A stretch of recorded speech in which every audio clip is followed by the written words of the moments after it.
దుబ్బాకలోని వెంకటేశ్వర స్వామి దేవాలయంలో భక్తుల సందడి నెలకొంది. వైకుంఠ ఏకాదశి సందర్భంగా భక్తులు ఉత్తర ద్వారం ద్వారా స్వామిని దర్శించుకున్నారు. ఎమ్మెల్యే కొత్తు ప్రభాకర్ రెడ్డి స్వామిని దర్శించుకుని ప్రత్యేక పూజలు చేశారు. స్వామి దయతో ప్రజలంతా సంతోషంగా ఉండాలని ఆకాంక్షించారు.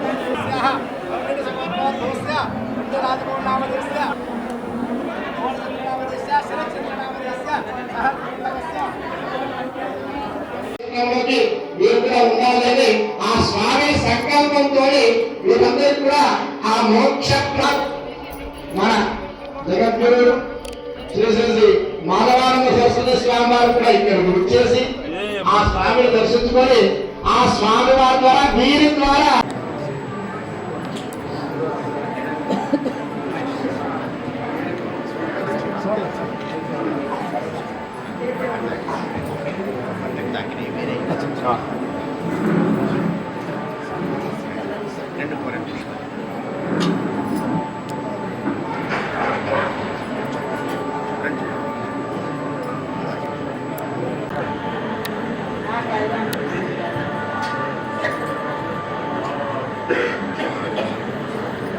ఆ 10 మంది ఆల్వార్లైనటువంటి 10 మంది ఫౌండర్లు ఒక్కసారి రావాలి మెల్లమెల్లగా.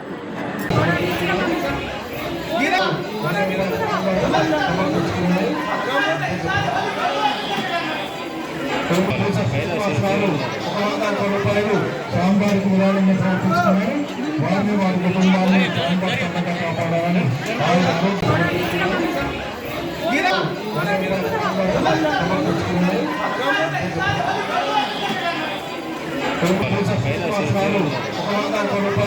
స్వామివారికి ఉదాహరణ సమర్పించుకున్నారు. వారిని వారి కుటుంబాన్ని కాపాడాలని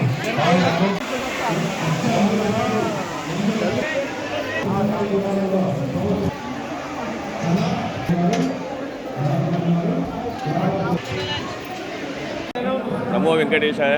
ఈరోజు వైకుంఠ ఏకాదశి సందర్భంగా ఆ దుబ్బాక వెంకటేశ్వర స్వామి ఆలయంలో వైకుంఠ ఏకాదశి బాగా జరుగుతూ ఉన్నది. ఆలయ కమిటీ చాలా బాగా చేసారు. ఇక్కడ చూస్తుంటే మన తిరుపతి వెంకటేశ్వర స్వామి గుర్తుకొస్తూ ఉంది. ఎందుకంటే ఈ భక్తులను చూస్తూ ఉంటే మన తిరుమల వెంకటేశ్వర స్వామి ఇలా గుర్తుకొస్తూ ఉన్నాడు. 10 సంవత్సరం ఇలాగనే వెంకటేశ్వర స్వామి వైకుంఠ ఏకాదశి జరపాలని ఈ కమిటీ సభ్యులకు కోరుతా ఉన్నాం. కమిటీ మాత్రం చాలా బాగా చేసింది. సిద్దిపేటలో కూడా ఇంత బాగాలేదు. ఈసారి దుబ్బాక చూస్తూ ఉంటే బస్సులలో కానీ ఈడ కానీ ఆ ట్రాఫిక్ చూస్తూ ఉంటే బస్ స్టాండ్ దాకా ఎక్కువ. ఇప్పుడు తిరుమల వెంకటేశ్వర స్వామి లెక్క దుబ్బాక వెంకటేశ్వర స్వామి దేవాలయం అభివృద్ధి చెందాలని కోరుతూ నమో వెంకటేశ్వర. శ్రీమన్నారాయణ దుబ్బాక పట్టణంలో వెలిసిన శ్రీ బాలాజీ దేవాలయంలో అంగరంగ వైభవంగా వైకుంఠ ఏకాదశి ఉత్సవాలు జరుగుతున్నవి. దీనికి తండోపతండాలుగా భక్తులు విచ్చేస్తున్నారు. ఇప్పటికే దాదాపు 20,000 మంది దాటినట్టు మాకు అనిపిస్తుంది. ఆ విధంగా వాళ్ళు 50,000 మంది వచ్చినా సరే వారికి తగిన ఏర్పాట్లు చేస్తున్నాము. భక్తులందరూ కూడా ఎటువంటి ఇబ్బంది లేకుండా చాలా జాగ్రత్తగా రావాల్సిందిగా కోరుచున్నాము. వారికి అన్ని రకాలుగా ఏర్పాట్లు చేసినాము. ఎట్టి పరిస్థితుల్లో మీరు ఇబ్బంది పడకండి. మంచి అందరూ సామరస్యంగా ఒక క్యూ లైన్ ప్రకారం వచ్చేసి దేవుని దర్శనం చేసుకుని ఆ వెంకటేశ్వర స్వామి కృపకు పాత్రలు కావాలని మనవి చేస్తున్నాను. జై శ్రీమన్నారాయణ. ఉదయం 4 గంటల నుండి ప్రారంభమైన వైకుంఠ ఏకాదశి సందర్భంగా జనం దండోపదండాలుగా రావడం జరుగుతుంది. సుమారు ఇప్పటి వరకు 20,000 మంది దాటిపోయారు. మా అంచనా 50,000 వరకు జనం వస్తారని దానికి తగ్గట్టు ప్రణాళికలు మా ఆలయ కమిటీ పక్షాన ఏర్పాటు చేయడం జరిగింది. మన తెలంగాణలోనే ఒక తిరుమల ప్రసిద్ధి పుణ్యక్షేత్రంగా ఏర్పడి ఇక్కడ దండోపదండాలకు వచ్చి ఇక్కడ ఉన్న స్వామిని ఎన్నో రకాలుగా మొక్కుకొని అవి నేర్చిన తర్వాత కూడా కళ్యాణం అయితేనేంటి, తులాభారం అయితేంటి, ఇక్కడ ఎన్నో రకాలుగా ఇక్కడ సేవలు చేసుకుంటున్నారు. ఒక మా పాత మెదక్ జిల్లానే కాకుండా సుమారు 6-7 జిల్లాల నుండి ఇక్కడికి జనం రావడం జరిగింది. ఈ జనం తాకిడి కూడా ఎంతో విధాలుగా ఎన్నో రకాలుగా భక్తులకు ఎన్నో కోరికలు స్వామివారు నెరవేరుస్తున్నారు. నిజంగా ఈ భక్త సముద్రం చూస్తుంటే చాలా ప్రొద్దునట్టుండి ఎంతో తృప్తి ఆనందాన్ని ఇస్తుంది. మా ఆలయ కమిటీ పక్షాన అందరికీ అభినందనలు తెలియజేస్తూ సాయంత్రం వరకు ఇదే విధంగా రష్ ఉంటుందని, అదేవిధంగా ఈ ఒక్కరోజే కాదు ఇంకా 2 రోజులు 11, 12 అంటే 3 రోజులు మేము వైకుంఠ ఉత్తర ద్వారం ఏర్పాటు చేయడం జరుగుతుంది. ఇది భక్తులు గ్రహించగలరు. జై శ్రీమన్నారాయణ. జై శ్రీమన్నారాయణ. ఓం నమో వెంకటేశాయ. భగవద్బంధువులారా, ఈరోజు శుక్రవారం వైకుంఠ ఏకాదశి. దాన్ని ముక్కోటి ఏకాదశిని అంటారు.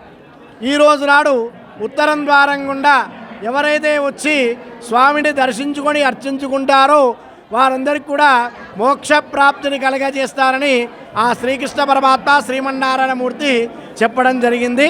దానివల్ల మన దుబ్బాక పట్టణంలోని బాలాజీ దేవాలయంలో ఈరోజు ఆ ఉత్తర ద్వారం గుండా ఉదయం నుంచి 5 గంటల నుంచి తండోపతండాలుగా అనేక వేల మంది భక్తులు అనేక గ్రామాలు జిల్లాల నుంచి ఇక్కడికి విచ్చేసి స్వామిని దర్శించుకొని స్వామి యొక్క అనుగ్రహాన్ని పొందుతూ ఉన్నారు. ఎవరైతే ఈరోజు ఆ స్వామిని అర్చించి పూజించుకుంటారో వారందరికీ కూడా వారి యొక్క కుటుంబానికి మోక్ష ప్రాప్తి కలగజేస్తారని చెప్పని ఆ శ్రీమన్నారాయణమూర్తి చెప్పడం జరిగింది. అందుకోసమని మన దేవాలయంలో చక్కగా ఈరోజు ఆ యొక్క వైకుంఠాన్ని ఏర్పాటు చేసుకొని ఓం వెంకటేశాయ, ఓం గోవిందాయ, ఓం శ్రీనివాసాయ. ఈరోజు ముక్కోటి వైకుంఠ ఏకాదశి ప్రత్యేక ధర్మదర్శనం దుబ్బాక వెంకటేశ్వర స్వామి ఆలయంలో ప్రత్యేక దర్శనం. ఈరోజు ప్రతి ఒక్కరూ వెంకటేశ్వర స్వామిని దర్శించుకోవాలి. ఈరోజు ముక్కోటి ఏకాదశి కాబట్టి వెంకటేశ్వర స్వామి దర్శనం ప్రతి ఒక్కరికి కలగాలి. అందరూ సుఖ సంతోషాలతో సౌభాగ్యాలతో ఉండాలని కోరుకుంటున్నాను. ఓం వెంకటేశాయ నమః. ఓం